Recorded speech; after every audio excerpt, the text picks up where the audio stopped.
नमस्कार। आज संधि है जो तीसरी संधि है, वृद्धि संधि। स्वर संधि में हमने दीर्घ संधि देख ली, गुण संधि समाप्त हो गई। अब तीसरी संधि है वृद्धि संधि। अब वृद्धि संधि की पहले हम बेसिक सी परिभाषा देखेंगे और उसके बाद में इसको समझेंगे। वृद्धि संधि की परिभाषा की यदि बात करें तो इसमें ए या आ के बाद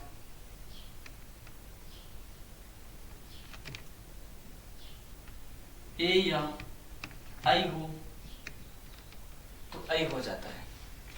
इसी का दूसरा नियम होता है, यदि ए या आ के बाद ओ या औ हो तो औ हो जाता है। अर्थात दिए हुए शब्द में एक ही मात्रा और दो मात्राएं, यहां दिए हुए शब्द में दो मात्राएं। यहां एक छोटा सा कंसेप्ट क्लियर करेंगे हम, उसके बाद में आगे बढ़ेंगे।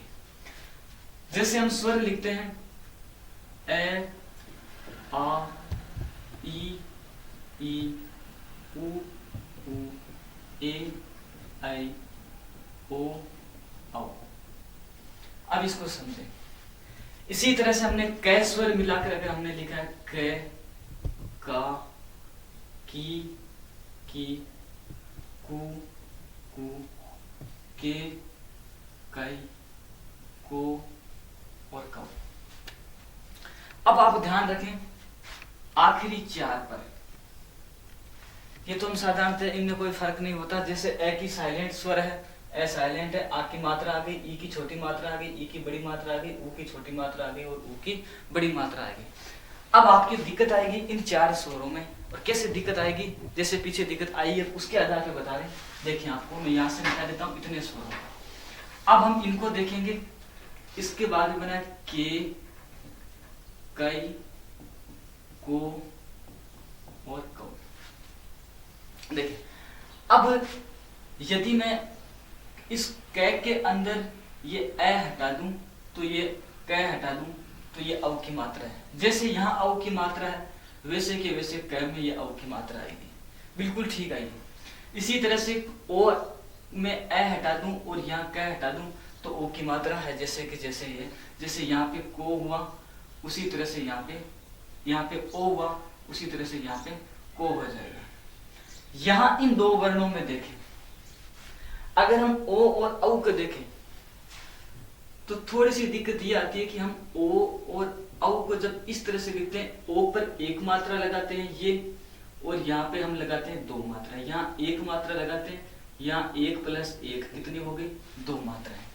लेकिन ए और आई का देखेंगे आप विचित्र रूप। इस ए के ऊपर मात्रा नहीं है फिर भी उसमें एक मात्रा मानी जाती है, और यहाँ एक ही मात्रा है फिर भी यहाँ दो मात्राएं मानी जाती है। ये समझने वाली बात है। यहाँ दो मात्राएं हैं इसलिए दो मात्राएं का दो मान लिया, यहाँ एक मात्रा है तो एक। अब देखिए इसके अंदर क्या लिखा गया। एक एग्जाम में क्वेश्चन किस तरह से पूछा गया, देखिए एग्जाम में क्वेश्चन इस तरह से पूछा गया कि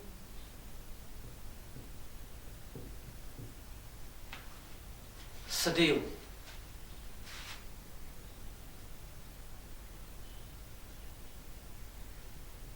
जैसे मैंने लिख दिया एनक,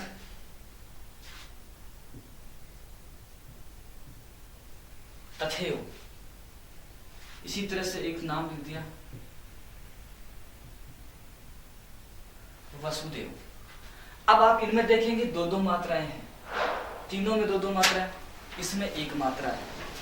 अब क्या करते हैं इसके अंदर, अगर अपना गलत एग्जाम में क्वेश्चन गलत होने का जो तरीका होता है वो कैसे होता है, यहां मैं इस एनक शब्द को हटा देता हूं और नाम लिख देता हूं ऐश्वर्य। ध्यान देखें, यहां मैंने लिख दिया ऐश्वर्य। अब मैं इसको हटाता हूं, ये समझने वाली बात है। यहां मैंने ऐश्वर्य नाम लिख दिया, यहां मैंने केवल नाम लिख दिया, यहां मैंने देवता नाम लिख दिया, यहां मैंने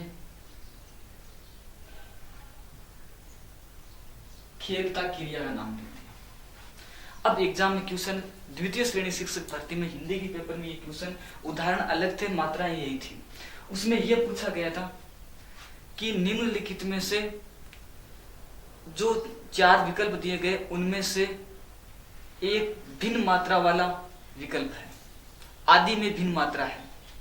आदि का अर्थ होता है प्रारंभ। आदि में भिन्न मात्रा वाला शब्द है। अब इसको एक दृष्टि से देखें। क पर एक मात्रा केवल, द पर एक मात्रा देवता, खेलता एक मात्रा, लेकिन यहाँ जो ऐश्वर्य, यहाँ भले ही मात्रा एक लगती हो लेकिन यहाँ ए नहीं है, आई है। देखेंगे अगर हम क में देखेंगे तो सिर्फ ये ए है, द में देखेंगे तो सिर्फ ये ए है, खे में देखेंगे तो सिर्फ ये ए है, लेकिन ऐश्वर्य में ये ए है और ये भिन्न मात्रा वाला नाम हुआ था। एक बार देखें सारों में चारों मात्राएं समान है, लेकिन समान नहीं है। अलग देखें तो 3 में ए है और चौथे में आई है। इसी तरह से ये ध्यान रखें, ए आई में वास्तव में इनकी तर्ज पे देखें और इनको ऐसे लिखना चाहिए, तब हमारा भ्रम दूर होता है। ये छोटी सी बेसिक बात थी, जैसे हम एग्जाम में क्वेश्चन जैसे गलत होता है तो आपके वर्दी संधि में आई और औ बनता है, तो ये वर्दी संधि से संबंधित नहीं, तो अलग बिंदु था। ध्यान रखें इस तरह से क्वेश्चन बने तो सावधानी बरतें उसमें। इसके बाद आते हैं हम मूल बिंदु पे। अब हमने ये देखा ए या आ के बाद में ए आई या ओ औ, ए आई हो तो आई, ओ औ हो तो औ हो जाता है। यहाँ तक तो हमने देख लिया ए और आ वाले बहुत सारे उदाहरण देखे थे, लेकिन अब दिक्कत ये आ जाती है कि कहाँ हम ए करें और कहाँ आई करें। नियम तो हमें ए और आई दोनों का ही उदाहरण देता है, विकल्प में हमें ओ भी मिलेगा और औ भी मिलेगा। जैसे हमें नाम लिख दिया गया कि धनेश्वरी शब्द का संधि विच्छेद क्या होगा, तो विकल्प में आपके धन प्लस ऐश्वर्य भी होगा और धन प्लस ऐश्वर्य भी होगा। अब हमारे सामने दिक्कत यह है कि दोनों ए या आई हो, ए या आ के बाद में ए या आई हो, तो दोनों स्थिति में होता तो आई है, लेकिन अब हम जैसे यहाँ आई है तो अब इसमें आई किसको माने, ये दिक्कत यही आएगी, कहाँ हम ओ माने और कहाँ ओ माने। जैसे नाम लिख दिया महोदार्य, महा प्लस औदार्य या महा प्लस औदार्य, है ना। तो इस शब्द का थोड़ा ध्यान रखें। तो हम ए और आई, ओ और औ शब्दों में प्लस के चिन्ह के बाद में कहाँ करते हैं, इसके बारे में आपके संस्कृत व्याकरण में एक नियम है। हालांकि वो नियम वर्दी संधि से कोई संबंधित नहीं है, फिर भी यहाँ उसका हम अगर विस्तार से समझे उस नियम को तो वर्दी संधि में हमें कभी दिक्कत नहीं आएगी। तो उस नियम को एक बार समझे आप, और वो नियम वर्दी संधि में नहीं, लगभग मान के चलो आप लगभग 100 शब्द, जैसे मैं आपको बार बार बताता रहता हूँ कि मैं रटी रटाई पद्धति पे नहीं चलता हूँ, सिर्फ समझें आप इस नियम से जो मैं बताने जा रहा हूँ, इस नियम से लगभग 100 शब्द शुद्ध और अशुद्धि के आंक मीच कर सही कर सकते हैं। देखें एक नियम क्या है, ये नियम वर्दी संधि का नहीं है, नियम अलग है, अलग से देखिए इसको। संस्कृत व्याकरण का नियम है कि कोई भी शब्द हो, चाहे वो 1 वर्ण का हो, 2 वर्ण का हो, 3 वर्ण का हो, 4 वर्ण का हो, 2 वर्ण का बोलूं तो नग, 3 वर्ण का बोलूं तो रंगीन, 4 वर्ण का बोलूं तो मानवता, तो कितने भी वर्ण का जो आपके शब्द बनता हो, ठीक है, समझे इस बात को। कोई भी शब्द हो, जैसे मैंने नाम लिख दिया मानवता, एक लाइन के नीचे लूं तो पूरा नाम मानवता हो जाएगा, अलग अलग लिख रहा हूं तो मानवता। अब ये जो मानवता आपका शब्द है, नियम के अनुसार कुछ एक परते ऐसे होते हैं, 4-5 परते, वो जब लगते हैं तो शब्द चाहे 2 अक्षर का हो, शब्द चाहे 3 वर्ण का हो, शब्द चाहे 4 वर्ण का हो, उस शब्द में विशेष तरह का परिवर्तन करते हैं। और परिवर्तन करते कहां पर है, एक तो अंतिम स्वर में, शब्द का अंतिम स्वर, एक परिवर्तन करेंगे शब्द के प्रथम स्वर में, यानी मैं में जो प्रथम स्वर है वो आ है, तय में जो स्वर है वो आ है, तो परिवर्तन करेंगे मा में और ताम में, बाकी शब्द को बिल्कुल भी नहीं छेड़ेंगे। ये 4 अक्षर का शब्द है। यदि मैं आपको 2 ही अक्षर का शब्द दे दूं नग, तो भी यहाँ प्रारंभिक स्वर न है और अंतिम स्वर गई है, तो शब्द चाहे कितना भी बड़ा हो कितना भी छोटा हो, आपको ध्यान रखना है आदि स्वर और अंत्य स्वर, प्रारंभिक स्वर और अंतिम स्वर। अब वो नियम क्या है, वो यहाँ से आए, ये बात समझ गए आप। प्रारंभिक स्वर इस शब्द में आ है और अंतिम स्वर इस शब्द का आ है। इसी तरह से इसमें प्रारंभिक स्वर अ है और इसमें भी अंतिम स्वर अ है। अब चर्चा करते हैं उस नियम की। देखिए नियम क्या है कि लिख सकते हैं आप, यदि यदि किसी शब्द में ये, ध्यान देना, ये इक, ए, ई, ए, यदि किसी शब्द में ये इक, ए, ई, ए प्रत्यय लगते हो, ध्यान रखना, प्रत्यय तो इन भी लग सकता है, प्रत्यय इन लग सकता है, बात इन प्रत्यय की नहीं हो रही है। प्रत्यय बहुत सारे होते हैं, ता प्रत्यय होता है ना, आई प्रत्यय हो सकता है ना, उआ प्रत्यय होता है, प्रत्यय तो बहुत सारे होते हैं। शर्त क्या रहेगी, ये 5 प्रत्ययों की। यदि किसी भी शब्द में य, इक, ए, ई और ए प्रत्यय लगते हो तो उस शब्द के पहले स्वर और अंतिम स्वर, जो मैंने आपको पीछे बताया, उस शब्द के प्रारंभिक स्वर और अंतिम स्वर में एक विशेष प्रकार का परिवर्तन होता है। 5 प्रत्यय लगते हो तो उस शब्द में परिवर्तन इस तरह से होता है। किस तरह से होता है, यहां ध्यान देने, शुद्ध और अशुद्धि में बहुत महत्वपूर्ण भूमिका रहेगी। देखिए, यदि प्रारंभिक स्वर, यहां मैं प्रारंभिक की बजाय प्रथम लिख दूं, यदि प्रथम स्वर ए हो, यदि प्रथम स्वर ए हो तो वो आ में बदल जाता है। यदि प्रथम स्वर ई हो तो वो आई में बदल जाता है। ध्यान रखना, ए नहीं, आई। और यदि प्रथम स्वर उ हो तो वो औ में बदल जाता है। और यदि प्रथम स्वर री हो तो उसका आर हो जाता है। ये तो बात हुई प्रथम स्वर की। और अंतिम स्वर में क्या होता है, ये 4 स्थितियां बनती है। यदि प्रथम स्वर ए हो तो उसका आ हो जाता है, ई हो तो उसका आई हो जाता है, उ हो तो उसका औ हो जाता है, री हो तो उसका आर हो जाता है। और अंतिम स्वर का लोप हो जाता है, अंतिम स्वर बिल्कुल गायब हो जाता है, दिखता नहीं है। देखें कैसे दिखता नहीं है। मैंने एक उदाहरण लिया, समाज। देखना, समाज में हम प्रत्यय लगा रहे हैं, एक शर्त इक की रहेगी, या यह हो सकता है, ए हो सकता है, ई हो सकता है, इनके अलावा प्रत्यय नहीं होना चाहिए। समाज में हमने इक प्रत्यय लगाए तो समाज 1, 2 और 3 वर्णों का है। प्रारंभिक स्वर और अंतिम स्वर की बात करें, प्रारंभिक स्वर क्या है, स है। स में क्या मिला हुआ, ए है, ये ए है। ए किस में बदल जाएगा, आ में। तो स में आ मिलेगा तो क्या हो जाएगा, सा, आगे वाला मां। और जय, अंतिम स्वर आ गया जय में ए है, अंतिम स्वर का लोप कर देंगे, अर्थात जय आधा हो जाएगा, अंतिम स्वर गायब। आगे जोड़ देंगे इक, स्वर व्यंजन में मिलेगा तो नाम बन जाएगा सामाजिक। ये जय आधा, इसमें ई मिलेगा। अगर अंतिम स्वर का लोप नहीं करते हैं तो ए और ई मिलके गुण संधि हो जाती है और सामाजिक हो जाता है। ध्यान दें, आपके पीटीटी में क्वेश्चन पूछा गया,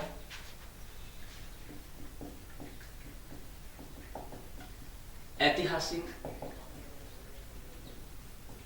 ऐतिहासिक और ऐतिहासिक शुद्ध शब्द का चयन कीजिए। तो वहां देखेंगे अब इनमें से कौन सा शब्द शुद्ध है वो आप खुद तय करेंगे इस बात का। इतिहास मूल शब्द था, उसमें इक प्रत्यय जुड़ा। इतिहास मूल शब्द था और उसमें कौन सा प्रत्यय जुड़ा, इक। तो इक प्रत्यय को भूल जाइए। शब्द का प्रारंभिक स्वर ई है, ई का क्या हो जाता है, आई हो जाता है। ई का ए नहीं होता, आई हो जाता है। तो ये जो ई था इसका हो गया आई। आगे वाला शब्द ती, हा, से, अंतिम स्वर का लोप, ई जुड़ते ये हो जाएगा सी और क। ये ऐतिहासिक नाम शुद्ध। इसी तरह से आप कई शब्द देख सकते हैं, जैसे नाम लिख दिया मैंने भूगोल प्लस एक ऊ है, ऊ का औ हो जाता है तो भ में औ जुड़ेगा तो नाम हो जाएगा भौगोलिक। ये उदाहरण हुए सिर्फ इक प्रत्यय के।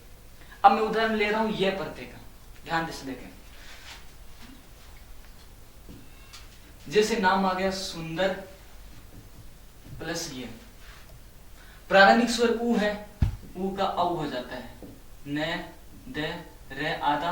ये व्यंजन के सामने व्यंजन आता है, ये रेप के रूप में चला जाता है और रे ऊपर चला जाएगा और नाम क्या बन जाएगा, सौंदर्य। तो इस ये प्रत्यय के भी कई उदाहरण है। जैसे एक उदाहरण लिख दिया आपने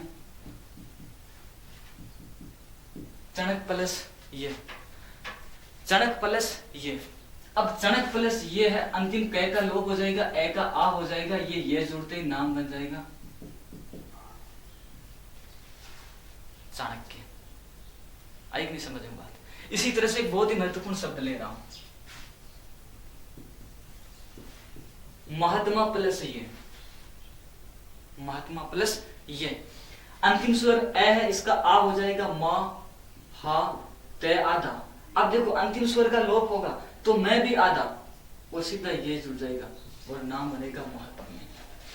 सूर प्लस ये सूर्य, धीर प्लस ये धैर्य, मूरा प्लस ये मौर्य, है ना। जैसे कुटिल प्लस ये कौटिल्य, है ना। जैसे आपके विधवा प्लस ये वेदव्य, ललित प्लस ये लालित्य, है ना। बहुत सारे उदाहरण है। एक गंगा प्लस ए गांगे, कुंती प्लस ए कौनते। न जाने कितनी बार पूछा गया सवाल है। कौनते में कै पे मात्रा है, दो आएगी एक आएगी। कुंती में ऊ है, ऊ का क्या हो जाता है, अब हो जाता है। कुंती प्लस ए कौनते। इसी तरह से ए का मुनि प्लस ए मौन, बुद्धि प्लस ए बोध, शिव प्लस ए सेव। ई का उदाहरण, है ना, वाल्मीकि प्लस ई वाल्मीकि। ओहो कितनी बार पूछा गया सवाल है। वाल्मीकि प्लस ई, प्रथम ए का आ हो जाएगा वाह, आधा ले मी पूरा। अब ये ई कै में से स्वर का लोप हो जाएगा, ई आ जाएगी छोटी। अब आपको सवाल पूछ लेते हैं वाल्मीकि नाम कौन सा शुद्ध है, तो जहां ई छोटी है, ई छोटा वाला प्रत्यय यहाँ पे लगा हुआ है। आई बात समझ में। तो ये चीजें आपके वृद्धि संधि में कहाँ काम आने वाली है, ध्यान से देखें। आप इस स्क्रीनशॉट लेके देखते रहना, हमारे तुरंत ही वृद्धि संधि की ओर।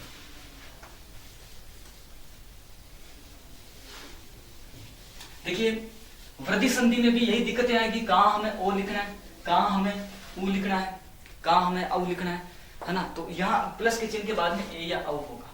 जैसे नाम हमें दे दिया गया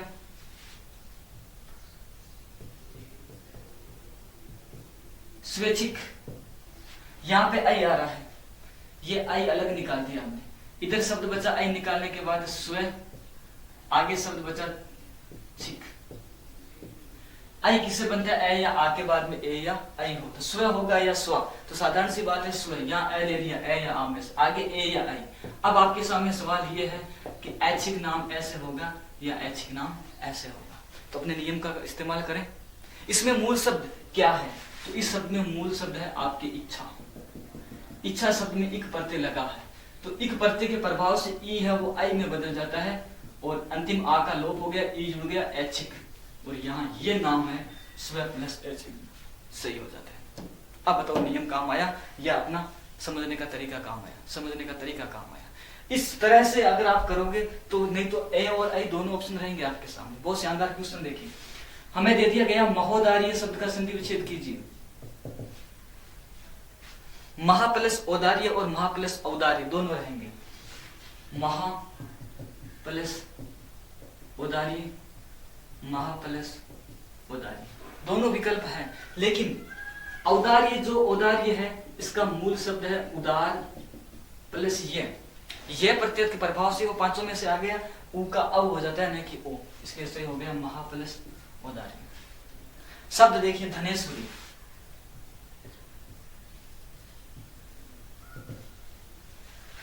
बोलने में बोल देंगे धन प्लस ऐश्वर्य, लेकिन लिखने में सही लिख पाएंगे धन प्लस ऐश्वर्य, ऐश्वर्य। क्यों, इसमें मूल शब्द ईश्वर प्लस ई। अगर ई या ई हो तो उसका आई हो जाता है और ये नाम से हुआ धन प्लस ऐश्वर्य। ये भी विकल्प में रहेगा लेकिन ये गलत, या फिर विकल्प में आपकी ये भी रहेगा धन प्लस ईश्वर्य, ये भी गलत। तो धन प्लस ऐश्वर्य, ऐश्वर्य क्यों, ऐश्वर्य क्यों नहीं, ये बात आप अगर याद करोगे, ये चीज आप सीखोगे तो आप जाके कहीं पारंगत होंगे। इन चीजों से नहीं होंगे, ए या आई या इन चीजों से नहीं होंगे। किसी शब्द के ऊपर एक मात्रा देख दी आपने, उसको गुण संधि कर दिया, किसी शब्द पे दो मात्रा देख दी, वृद्धि संधि हो गया। ऐसा नहीं होता। ऐसा होता तो फिर जरूरत कहाँ थी संधि पढ़ने की, है ना। तो ये तो एक है ना, कहते हैं ना कि इस तरह से आप जैसे कहते हैं लोग ट्रिकों से पढ़ाते हैं, ट्रिकों से कुछ नहीं होता। हाँ, ट्रिकी लोगों के बीच में रहा हूँ, ये कोई बात बड़ी बात नहीं है कि ट्रिकी लोगों के बीच में नहीं रहा, लेकिन ट्रिकों का इस्तेमाल नहीं किया करते। ध्यान रखें, ये चीजें हम सीख रहे हैं, किस तरह से सीख रहे हैं, उसका प्रमाण दे के सीख रहे हैं। ऐसा नहीं कि प्रत्यक्ष से सीख लिया, नहीं, प्रत्यक्ष से प्रमाण की और जिसमें हमने देखा भी है और उसको साबित भी किया है। देखिए इसके बाद में देखिए एक शब्द धर्मे के, अब इसमें मूल शब्द धर्म है, अंत में इसमें ऐक्य होगा या ऐक्य होगा, क्योंकि अब इसका नियम उल्टा कर लीजिए, जहां आई है उसको ई में बदल के देख लीजिए इसमें मूल शब्द क्या है, तो इसमें इक प्लस ये होके क्या हो जाएगा, ऐक्य हो जाएगा। तो इसमें मूल शब्द इक था, इक से ये ऐक्य हो जाएगा। तो ये जो उदाहरण आपने समझे, अब मैं 4-5 उदाहरण आपको और दे देता हूं, इससे हमारी वृद्धि संधि के लगभग के नियम आप क्लियर हो जाएंगे। आप इसमें ज्यादा अभ्यास करें और कई तरह के उदाहरण देखें जिसमें आपको ए और आई का, ओ और औ का कंफ्यूजन ही होगा। बाकी हम जब अंत में टॉपिक लेंगे संधि विशेष में, तो पांचों दीर्घ संधि, गुण संधि, वृद्धि संधि, यण संधि, अयज्ञ संधि, पांचों संधियों को एक साथ में हम जैसे वर्णमाला को आखिर में समझे थे वैसे पांचों संधियों को हम समझेंगे। अब देखिए आप आखिर में इसके द्वारा बनने वाले आप नियम देख लीजिए, या हम ऐसा कह सकते हैं कि कुछ शब्द जैसे आपको संधि विच्छेद करना है, वीरोचित्य, हाँ, आपको संधि विच्छेद करना है वसुदेव, आपको संधि विच्छेद करना है महेश्वरी, है ना। वीरोचित्य, इसमें स्पष्ट दिखाई दे रहा मूल शब्द औचित्य है, लेकिन ओ पे मात्रा एक आएगी या दो आएगी, ये आप निर्धारित करें इस चीज को। औचित्य ये सही होगा या फिर औचित्य ये सही होगा। अगर इसमें आपने मूल शब्द देख लिया, क्योंकि ये मैं बता देता हूं उसमें यह प्रत्यय है, तो मूल शब्द क्या है। इसी तरह वसुधैव, इसका थोड़ा विचित्र होगा, वसुधा जो पृथ्वी का पर्यायवाची होता है प्लस एव, महेश्वरी महा प्लस ऐश्वर्य, इसी तरह से सदैव सदा प्लस एव में मात्रा छोटी आएगी क्योंकि यहाँ कोई प्रत्यय नहीं लगा, सदा प्लस एव। वसुदेव, इसमें भी एव में मात्रा छोटी आएगी क्योंकि कोई नियम का उदाहरण नहीं है। तो इस तरह से हमने ये वृद्धि संधि के सारे उदाहरण, लगभग उदाहरण, सारे नहीं कह सकता मैं, लगभग उदाहरण हमने वृद्धि संधि के देख लिए। इसके बाद में आगे के अध्याय में अपने यण संधि के उदाहरण हम देखेंगे, यण संधि की परिभाषा देखेंगे। धन्यवाद।